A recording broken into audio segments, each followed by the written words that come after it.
یا اللہ محمد رسول۔ چار چیزیں ہوتی اور چار نہ ہوتی۔ حضرت موسیٰ علیہ السلام نے اللہ تعالیٰ سے عرض کی، اے پروردگار، کیا ہی اچھا ہوتا چار چیزیں ہوتی اور چار نہ ہوتی۔ اللہ تعالیٰ نے فرمایا کون سی؟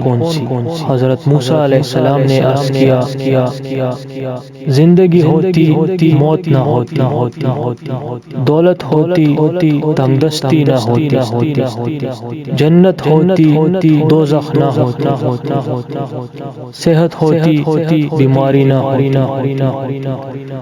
غیب سے آواز آئی، اگر زندگی ہوتی اور موت نہ ہوتی تو میرا دیدار نہ ہوتا، اگر دولت ہوتی اور تنگدستی نہ ہوتی تو میرا شکر کون ادا کرتا، اگر جنت ہوتی اور دوزخ نہ ہوتی تو میرے عذاب سے کون ڈرتا، اگر صحت ہوتی اور بیماری نہ ہوتی تو مجھے کون یاد کرتا۔